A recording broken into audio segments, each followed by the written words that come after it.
old. Of course, still a very young fighter. Kalaban niya, looks very well built. Si Aekkawee, 36 years old. Mas matangkad si Pagara. And came in at the weight limit of the featherweight, 126 pounds kahapon. Okay, let's go to the ring announcer now. Pinoy Pride 41 continues right here, ladies and gentlemen. We have 10 more rounds of boxing in the featherweight division. And now let's meet our fighters. Out first, Team Thailand.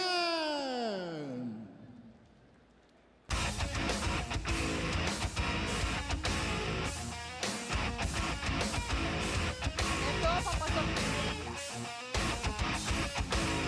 Aekkawee, Kaewmanee.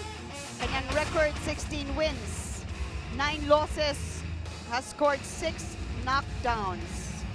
Former IBF Pan Pacific Featherweight Champion in 2015. Lumabad din siya sa WBO Oriental Lightweight. And he was ranked, he's currently ranked number 7. Well, Pero may talo siya. Hindi na siya ranked number. It was, he fought Juan Martin Elorde for the WBO Oriental Lightweight Championship, and he actually lost that Team fight. Thailand. So he's trying to get back to the win column. Itong si Aekkawee. 36 years old, pero maganda ang kanyang build, no? At saka maganda ang kondisyon ng bamang ito. And now, ladies and gentlemen, from Maasin Leyte, Team Philippines, Prince Albert Pagara. Ito, pamilyar sa atin, si Prince Albert Pagara, one of the bright hopes of the Ala Fighting Stable. 27 wins, just 1 loss, yung kanyang loss kay Cesar Juarez for the world title. That was in San Francisco last year. Ngayon, hoping to get back his rating sa featherweight division. Used to be ranked number 2. Ngayon is down to number 13. So he has to work his way back up. Malayo na habulin, pero bata pa naman siya, no? Bata pa, yes. And in his last fight kay Richard Comey, medyo sluggish siya. Pero sabi nga natin, he's coming off that loss to Juarez. So may konti pang confidence issues. Yes. Pero sabi niya dito, ipapakita ko na bumalik na ang dating royal touch ni Prince Albert. Yun ang kanyang pangako sa labang ito. And here we are, ladies and gentlemen. Mayong gabi, Sugbo! Are you ready for a knockout? And now let's meet our fighters. Introducing first in the blue corner, wearing golden trunks, weighing 124.5 pounds. He is the former IBF Pan Pacific Featherweight Champion from Thailand. His record, 16 wins, 9 defeats, and 9 by way of knockouts. Ladies and gentlemen, let's give him a big Cebuano welcome, Aekkawee, Kaewmanee.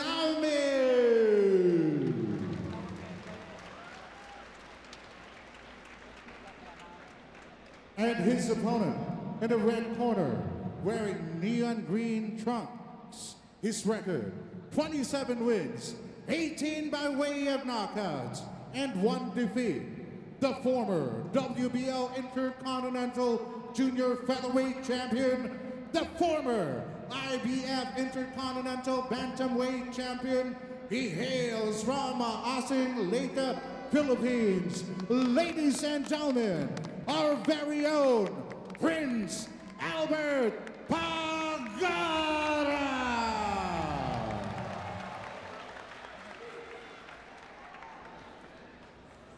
Our judges for the bout, Romel Imbudo, Ariel Pasion, and Edwin Barrientos. Our referee, Daddy Alivio. 10 rounds of boxing and a featherweight division.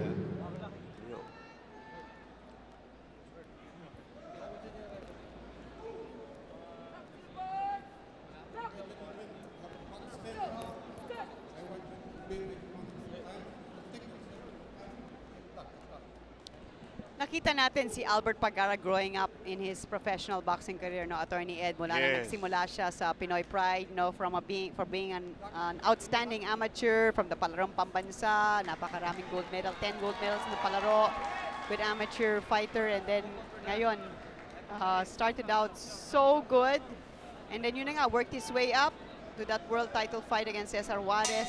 Just got too careless, and after that, you know, when you suffer that kind of a knockout loss, hindi mo na alam kung anong mangyayari, but he's working his way back. He didn't look too good in his last fight against Kaewmanee.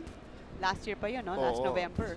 So alam mo, sabi niya, Dayan, after the loss to Juarez, he got depressed. Oo. And he returned to his province. He gained weight. Tumaba. He went up to like 150. And he thought of quitting na. Pero yung tatay niya, kinumbinsi siya na bata ka pa, pwede ka pa makabalik. At yun naman talaga dapat ang maging mindset mo, no? Sayang din naman ang pagkakataon. Pero siyempre, kailangan ibalik mo yung dedikasyon. Yeah. At yun ang kanya pinapangako. So ano kasi, so confident siya nung laban niya kay Juarez. I was there in San Francisco. Talagang feeling niya talagang mananalo siya. And ang ganda na simula niya sa laban na yun. Yeah, but you know, things happen.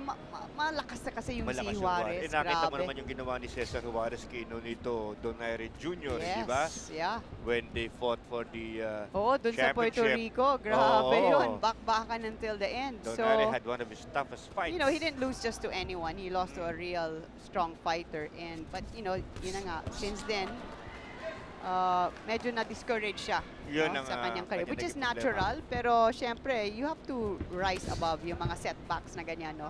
Can make you a better fighter. We were talking about earlier kung sino yung mga fighter that have come back from a knockout loss like that. Remember George Foreman? He was knocked out by Muhammad Ali. Bumalik siya and it became a world champion again. One of the oldest champions in boxing.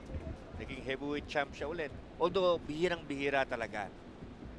Some never got to return. Ricky Hatton sunk into depression. So, yun ang mga sitwasyon. Our very own Luisito Espinosa. He was knocked out by Israel Contreras but became a featherweight champion again. He was able to stay in the game. Pero what Pagara has going for him, bata pa siya, no? Yun ang maganda doon. Of course, he's got, all the ALA team behind him, Tony Michael Aldeguer, all his coaches were so supportive. Grabe, no? At nakita mo naman yung reception ng mga tao sa kanya dito. When he entered the ring, they gave him a round of applause. They love him here. Well, he always comes in good shape. Kita natin, I can't imagine him na nag-balloon siya 250, sabi sa akin ni Michael Aldeguer, no? Sabi nga niya, I never really trained. Talagang hindi doon siya nagano eh. He's in much better shape kumpara doon kay Kaewmanee, yung kanyang huling laban. Now we notice na talagang yung waistline niya medyo kumapal, no? Lumapad. Ngayon medyo kahit paano. He's always been proud of his physique. Itong si Prince Albert. Yes. But itong kalaban niya, his fight is age 35, 36. Maganda rin ng kanyang physique. End of round 1.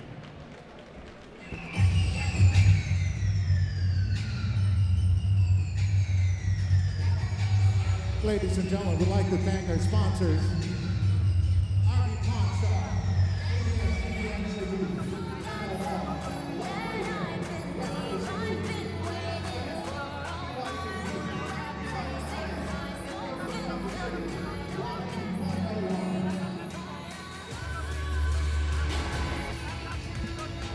Okay, there's Prince Albert dito sa unang round.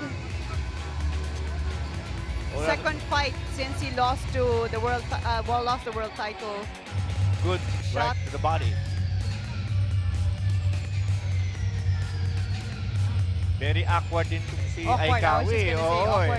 Kaya mahirap patamaan eh. At palaging nakasmile. Parang si Prince Albert din, di ba? Yun ang style niya. A lot of cockiness, confidence. Okay, so ito si Prince Albert Pagara hoping to make his way back sa ratings. Get back his confidence also. Kailangan maibalik yun, ano? But that only comes sa pamamagitan ng paglaban ulit, di ba? No other way. Kailangan. Good left. Good left by Albert. Much older opponent. itong taga-Thailand who was a last-minute replacement. So, Prince Albert, maraming fans dito sa Cebu in his flashy lime green trunks, socks and shoes. And of course, his blonde hair, diba? The blonde bomber. The younger brother of Jason Pagara. Jason Pagara naman lumalaban brothers. sa 140-pound class. Oh, na-injured si Jason Pagara kaya medyo out of commission. Ang Pagara brothers lumaki na dito sa Ala stable. Oh, Aekkawee is really taunting Pagara. Come on, hit me. Oh, look at that, he's taunting Pagara. Sabi niya, you may be Prince Albert, but I'm representing the King of Thailand. I also know royalty. And both men doing a lot of taunting. You can see Aekkawee daring Prince Albert to come in. They seem to be having a lot of fun. An entertainer Oo, itong sa pareho. Aekkawee. Remember, last minute replacement, so hindi niya talaga na-scoutan. Prince Albert still trying to figure out the unconventional Thai guy. 35 years old, lost to a Filipino itong February Oh, good 2017. shot.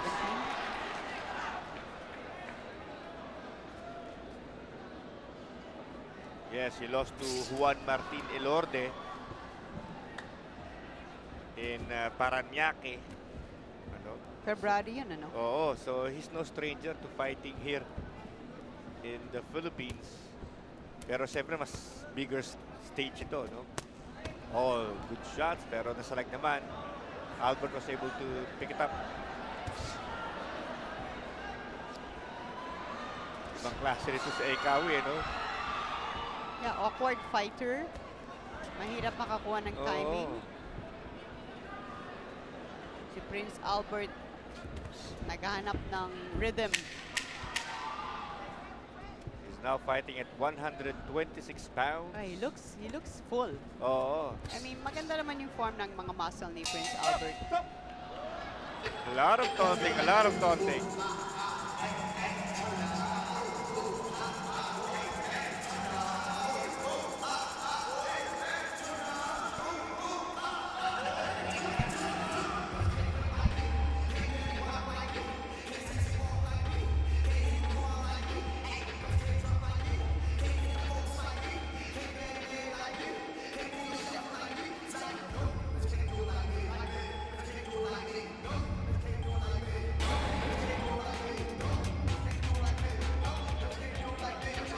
Supply. Throwing a lot pero hindi siya, walang solid Oo, na supply. connection si Pagara. Oh, yun, uppercut, Good right uppercut, uppercut good from the thigh. Look at him taunting Albert Pagara. Yun, couple body shots mula sa Thai fighter. Medyo off pa yung timing ni Prince Albert Pagara. Filipino fans dito sa Pinoy Pride 41. Hello sa ating mga kapamilya na nanonood.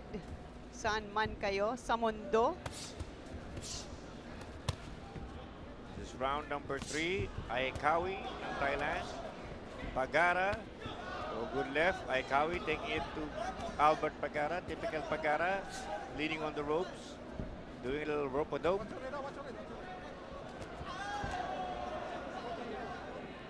Noting warning kay referee Alibio for possible headbutts. Si Pagara seems to be taking a light approach to this fight, no? Smiling a lot, and I think parang maybe a mental strategy on his part na not to, well, of course taking things too seriously, but yet trying to relieve himself of the pressure Mabigat of kasi. having to come back, diba? Kasi talagang he was really a mark to, you know, for that world title. Although it was really a hard task to beat Juarez, no? Who we know was a really tough Yes, hombre.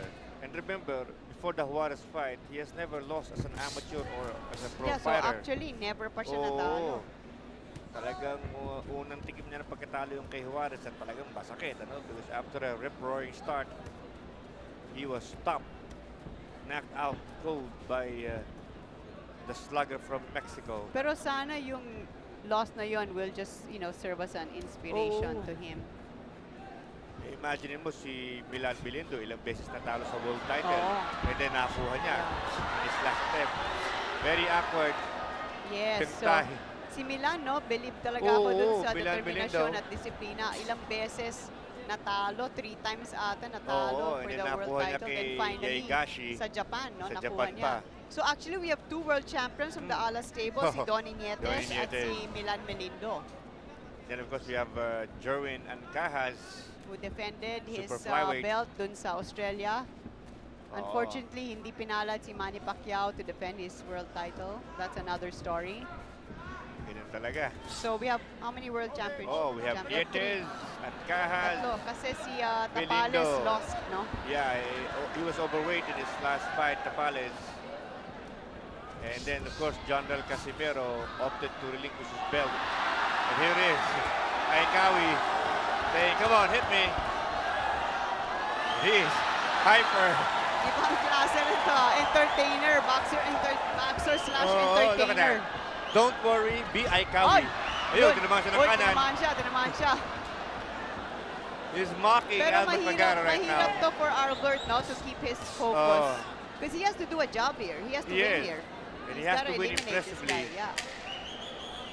Hinihintay pa rin ng mga tao ang pagbabalik ni Prince Albert Pagara, the return to form. Yan ang hinahanap ng mga tao. Kala ko magbe-break dancing.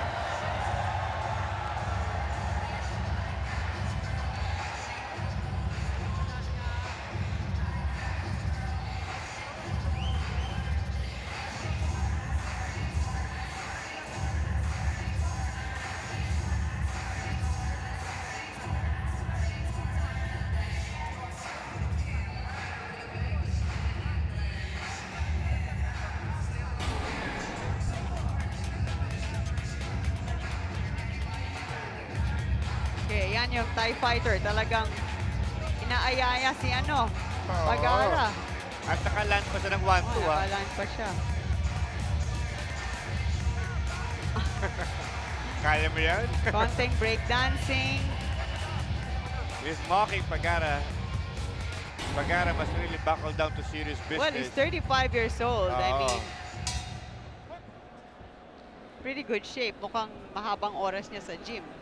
At saka hyper na hyper yung Thai. Halos hindi umupo eh. Pagkatapos nung round, he barely sat. Look at that. I think he's even meditating. Ibang klaseng style. Very niya. awkward style. Yeah. Of course, you cannot open your palm like that. Delikado yun. Bawal yun. Waving to the crowd. He's trying to throw Pagara out of sync. You don't hit with an opening glove. That's illegal. So, sa mga ganitong klaseng fight, attorney, anong kailangan i-focus ni Prince Albert, no? I think, referee Alibio will have to step in and really motion. You have to fight. You cannot clown around. Paminsan-minsan lang yun, ano?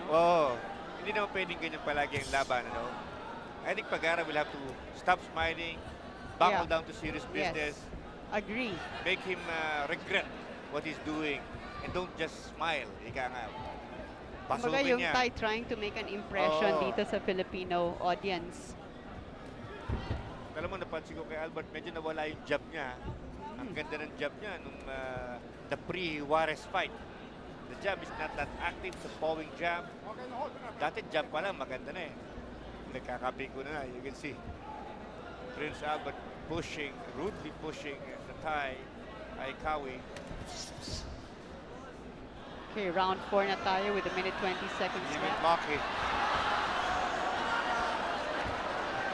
Tatawa si Albert, but he really has to buckle down to business. Alam mo, he should stop smiling. Mahirap kasi sumuntok. He's trying to Ano feign. yun? Kunyari lang. Kunwari lang, he's trying to feign his hurt. I think the referee will have to step in also. At sabihin din ng referee, hey, stop doing that. Nakakawala ng Stop focus doing that. yun, no? Fight, Okay, you have to there's fight. Pagara. But I'm going to disqualify you. Ng uppercut here. I think the referee must step in. You keep on fighting like that, clowning around, I'm going to disqualify you. Send a signal. Because that's a disrespect to the fight game. Ayan, naghanap naman siya ng bagong tactic. Tumitingin-tingin. Oh. Ayan. Okay. Kunyari, dito. Eh, kasi Milan Milindo at ringside, our world champion. Oo, Natatawa si Milan Milindo. At tinan mo, naka-scooting si Milan Milindo ngayon, ha? Amerikana. Naka-Amerikano. Nag-champion na eh. I really like Milan, no? Yeah, I like the perseverance of Oo. Milan. Kahit nung unang natalo siya kay Estrada Oo, sa Macau. That was a good fight. That was a good fight. Oh, Finish. totoong bagsak ba yan? Hindi ko tinamahan talaga. Hindi ko tinamahan. Totoong bagsak, oh. Oh boy, Ayun. let's see. Ayun. That's it. Too much Umayaw clowning. na, umayaw. I think he got nailed with a shot to the body. Okay, there's Prince Albert Pagara back with a KO win. Remember, he was feigning injury early on, and apparently he got a taste of a real shot. And now he's wincing in pain. Still on his back, ang Thai fighter.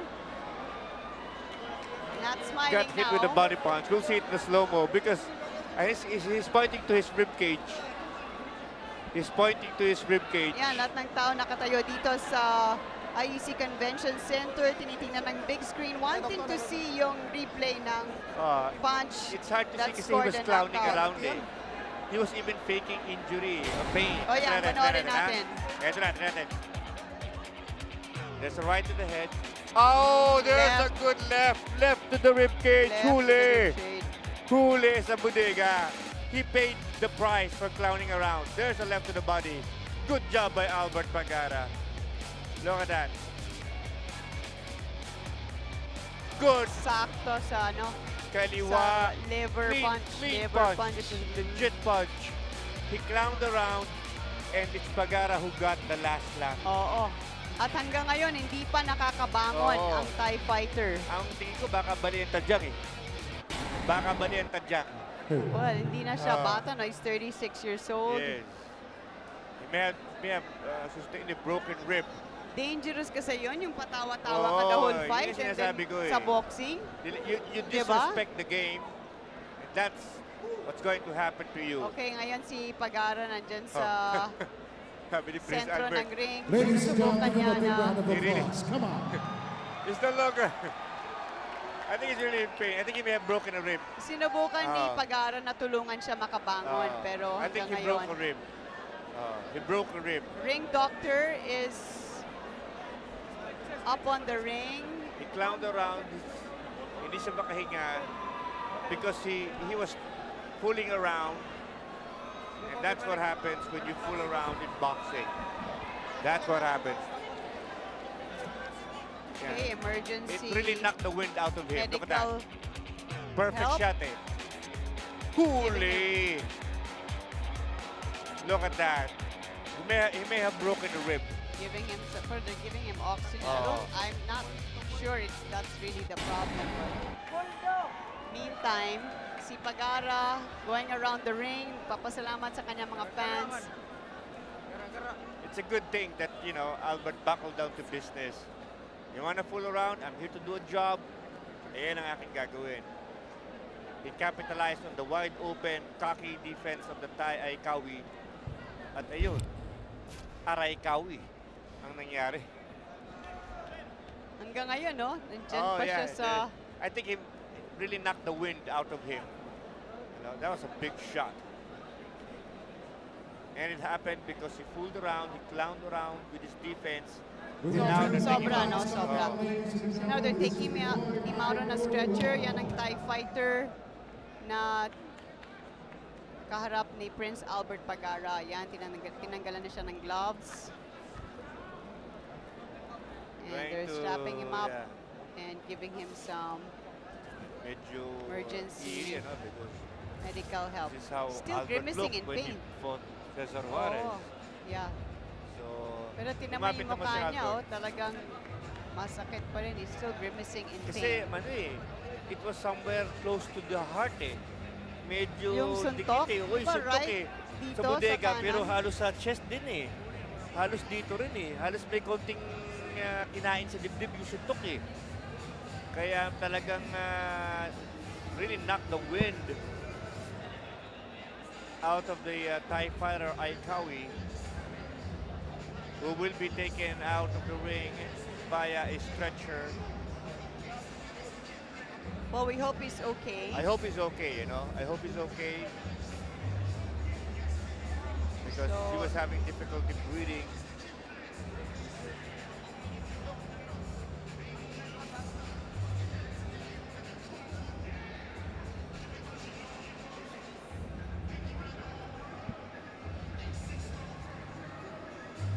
So nagbabalik si Pagara sa win column. Scoring is 28th win and 19th KO victory para sa Pinoy. And we hope to get an update on the condition of Aekkawee, Kaewmanee, because he got knocked out cold. At saka remember, when he got hit by that blow, he was moving awkwardly. So he took the full extent, the full impact of the blow, and he was clowning around when it happened.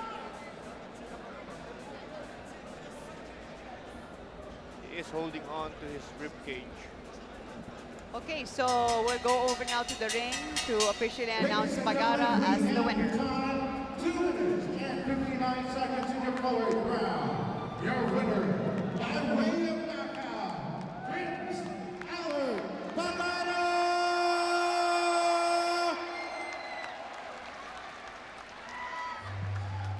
Prince Albert Pagara 28th win. via knockout. Well, it's good for him to have a KO win again. Yan si Prince Albert Pagara sa featherweight division. Hopefully, makabalik siya to increase his rating, and after a couple of fights, ay hopefully again good for a world title shot. Balikan natin ang laban na nagdaan. Look at that. Ito yung he Thai was fighter, no? mocking. After the first few rounds, talagang nag-iba na, parang naging komiko na. Yun nga, and he paid the price dearly.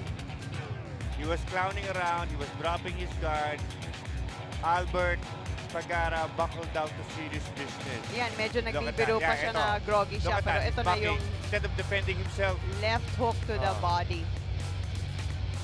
Uppercut, malalim eh. uppercut. Ano, may kunting tama sa dibdib eh. That punch raked in eh. Parang kinayod eh. Yung kanyang budege eh. Meron kasi talagang lugar sa katawan kapag tinamaan ka. Talagang sobrang sakit. Ayun, oh. Hindi na siya makabangon. And there he is being carried out in a stretcher. The Thai fighter, Prince Albert Pagara, back in the win column. Magbabalik po kami mula dito sa Cebu City. Pinoy Pride.